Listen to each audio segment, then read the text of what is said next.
by common consent, I think there were 3 world-class players in that England team. Gordon Banks, the goalkeeper, the legendary Bobby Charlton, and of course, the one and only Bobby Moore. On behalf of English Heritage, I wish to particularly thank our Blue Plaque donors, because the scheme is fully funded and supported by donations. Can I also thank Audrey, Joseph and Dawn Key-Joyce, our homeowners, who kindly gave their consent and support in allowing the Blue Plaque to grace their building, which we will see in a minute, and without whom we would not be standing here today.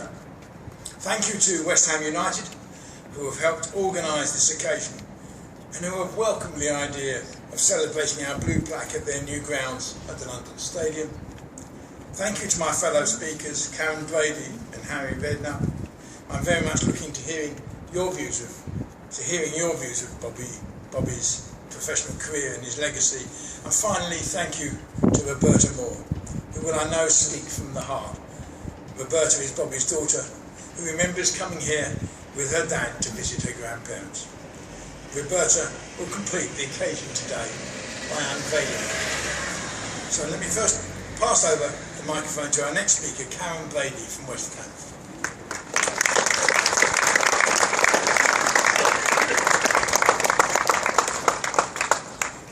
Well, what a wonderful day for it. I'm absolutely delighted to be here on behalf of my 2 chairmen and my board to truly celebrate a sporting icon and without question West Ham's most favourite son. For us at West Ham, Bobby is an internal source of inspiration. He speaks to all the values that we hold dear, which is hard work, humility, leadership, spirit and kindness. And I think that list could go on and on.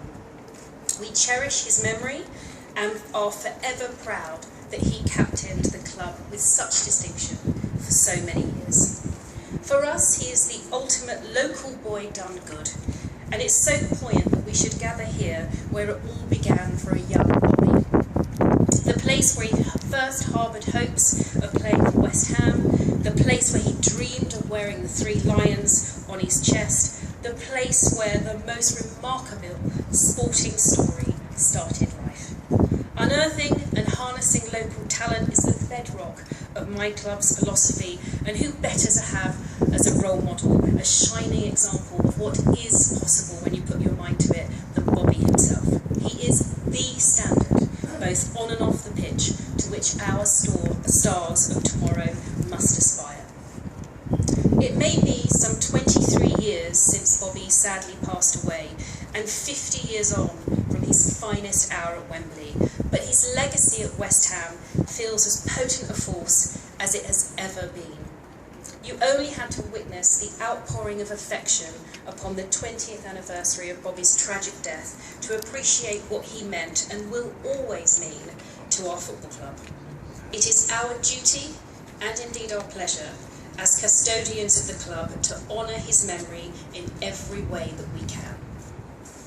We will shortly open the new Bobby Moore stand at our new stadium, the exquisite BM6.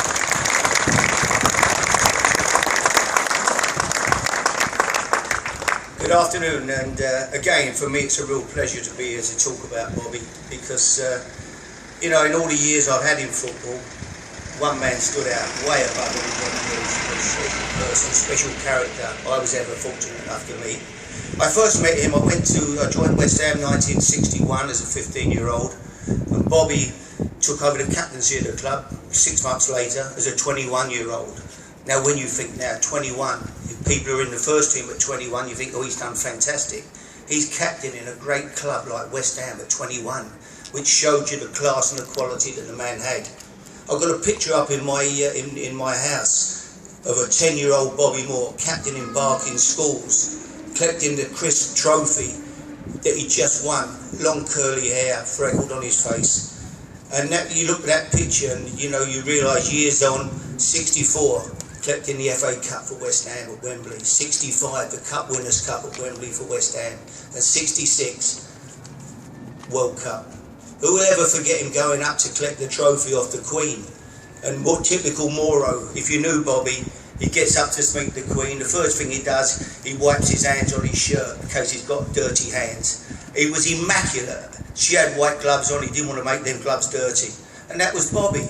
He used to put his shorts on last before he went on the pitch so he didn't get them creased. Everything about him, he was just class. You shared a room with him. Frank Lampard was his roommate for years.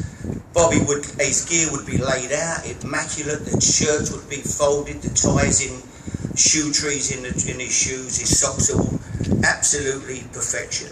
But he was just an amazing person, an amazing man, and I'm sure he'd look today, and people say, how would you feel about West Ham going to the new stadium? I think he'd be delighted. What a move that is for the club.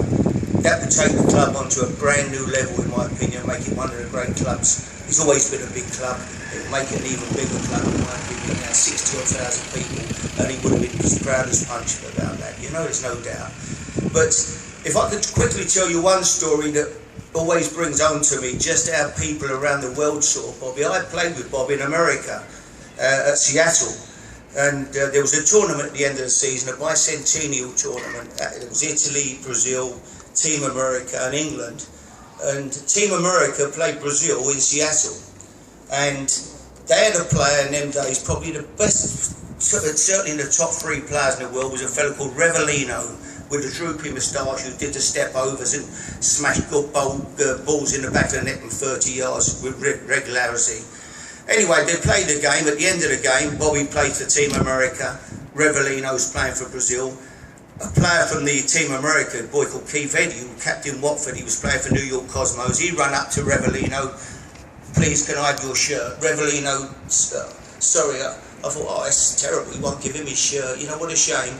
With that, Revellino sprinted 80 yards up the pitch, and I'm watching this from the stand, up to Bobby, tapped Bobby on the back, begged Bobby for his shirt, and he thought, well, that tells you just what esteem he's held in all around the world. The iconic picture of Bobby and Pele swapping shirts. I've got it in my house, as big as the wall. What a picture. And in my change, when I was manager at West Ham in my office, I had a picture as big as the wall of Bobby. And I used to say to Rio and to Frank and to Carrick and Joe Cole and all them kids, this is what you've got to aim to be. This was the best player ever to play for this club. This was the best man ever to play for this club. That's what you've got to try to emulate if you can. If you come anywhere near him, you'll be a great success. And Bob, we loved him like you could never believe. He was special. Thank you.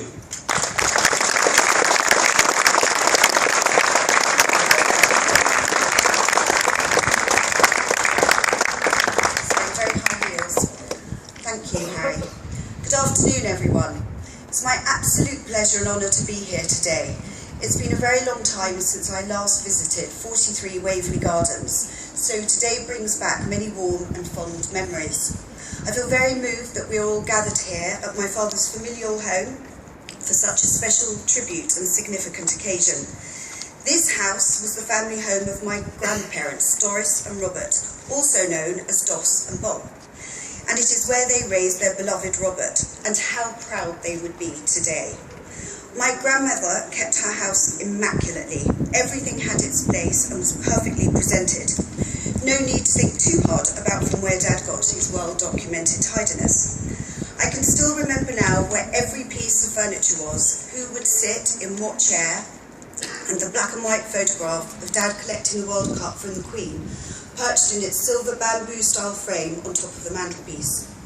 My dear brother Dean and I love coming to stay with Nanny and Grandad for the weekends, as Mum and Dad would usually go out on a Saturday night after Dad had played football. My room was the back bedroom, the bigger one, of course. Dean had the box room, that one there. And after a Horlicks and a slice of Battenberg cake, it was bedtime. But I would lie awake listening to the theme tune of Match of the Day ringing out as Nanny and Grandad would watch intently to see how their boy had played. On Sundays, Mum and Dad would pick us up, and my grandmother would always prepare a Sunday roast. Dean and I would play with kids from over the road, and Nanny would wait expectantly, looking out the window, for Dad's car to pull up. Parking was up for grabs in this street, but not at this house. This space was for her Robert, and lo and behold, anyone who tried to park in front of number 43 when Bobby was en route. She would warn them off with a rather stern, "This is where my Robert parks," and they knew better than to argue, so within moments the space would be free again, and up would sweep Dad's very smart red Jaguar. After lunch we would all settle down on the sofa to have pudding, and time to head home was always after Tom and Jerry. One time, some kids round the corner wouldn't let me play earlier in the day, so I ran home upset, rather put out, and told my daddy. As we left to drive home, Dad purposely drove round the block and slowed down in front of the offending house. I still remember these young boys, wide-eyed and speechless, as their hero rolled down the window and told them not to be mean and let me play with them next time. They froze, and I, sat in the back, gleefully poked my tongue out at them. Not one of my finer moments. I know my father would be truly humbled and deeply touched today. This blue plaque is a wonderful tribute and recognition of his achievements for his country in this very special year and the high esteem in which he is held.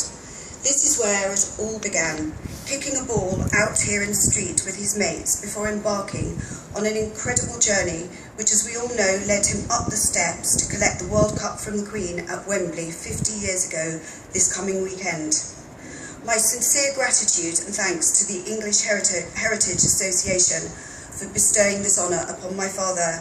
I couldn't be more proud, and I thank you all too for being here with me today. Thank you.